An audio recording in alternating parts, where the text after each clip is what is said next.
परभणी शहरात येऊन पाहणी केलेली आहे, बाबासाहेबांना अभिवादन पण केले काय, आणि तुम्ही माहिती पण घेतली आल्यानंतर प्रशासनाकडून, कलेक्टर SP कडून, काय नेमकं सांगणार? नाही, ज्या पद्धतीनं या ठिकाणी संविधानाच्या जी प्रतिकृती आहे तिचा अवमान करण्याचा जो प्रयत्न झाला, हा प्रयत्न दुर्दैवी आहे, खेदजनक आहे, याचा निषेध करावा तेवढा कमीच आहे। शेवटी आपल्या सगळ्या जनतेची जबाबदारी आहे लोकशाहीमध्ये ही संविधानाचा सन्मान राखला पाहिजे, कारण आपल्या देशातला सगळ्यात महत्त्वाचा ग्रंथ कोणता असेल तर तो संविधान आहे, आणि त्यामुळे त्याचं संरक्षण, रक्षण, प्रतिकृती का असत नाही करणं आपलं कर्तव्य आहे, आणि ते बजावण्यात निश्चित कमतरता इथं झालेली आहे। निश्चित भावना सगळ्यांच्याच आहे, फक्त दलित बांधवांच्याच भावना आहे अशातला काही भाग नाही। सर्व जाती धर्माच्या जनतेच्या संविधानाच्या प्रती ते अतिशय संवेदनशील आहेत, आणि ह्या संवेदनशीलतेनंतर लोकशाही मार्गाने आंदोलनसुद्धा इथं झालं, परंतु याच्यात व्यापाऱ्यांचं ज्या पद्धतीनं नुकसान मारठोक करण्यात आली हे सुद्धा दुर्दैवी आहे। आणि याच्यात मी असं समजतो की प्रशासनाचं पूर्णपणे दुर्लक्ष आहे, प्रशासन पूर्णपणे अकार्यक्षम ठरलेलं आहे।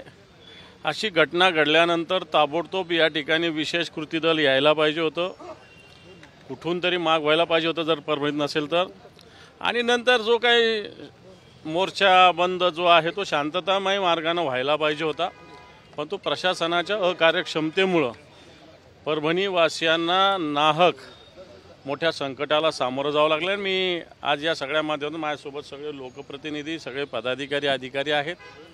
मी जनतेला आवाहन करेल, शांतता सगळ्यात महत्त्वाची आहे, आपलं शहर शांततामय पूर्ववत व्हावं।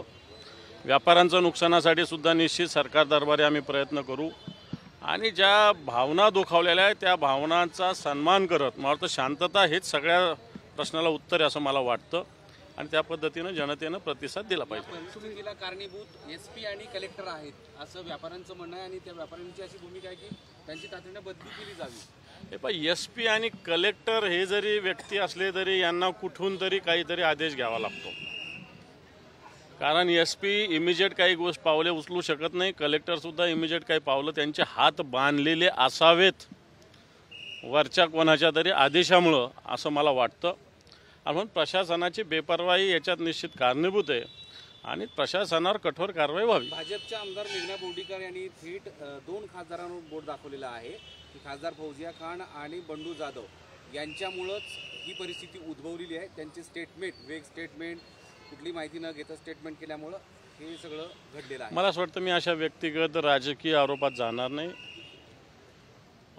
कोणते खासदार, आमचे खासदार, अन्य कोणी खासदार, आणि त्यांच्यावर मी टीका करणार नाही, कोणत्याही राजकीय पक्षावर मी टीका करणार नाही। मला वाटतं हे अतिशय अपरिपक्वतेचं होईल राजकीय कोणावर आरोप करणं, प्रशासनच याला जबाबदारी, एवढं मी स्पष्टपणे सांगतो।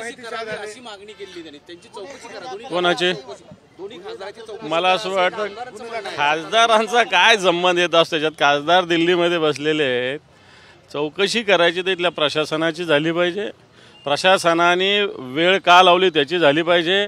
आणि मेघनाताईंना मला असं वाटतं चांगलं आठवत असेल, त्यांच्या पक्षाचं या महाराष्ट्रात सरकार आहे, आणि त्या सरकारचंच धोरण याला कारणीभूत आहे। कमी माहितीच्या आधारे केलेला विधान त्यामुळे प्रकरण चिघळलं असं मेघना बोर्डीकरांनी आरोप केलाय। मला असं वाटतं मेघना बोर्डीकरांवर मी काय बोलू।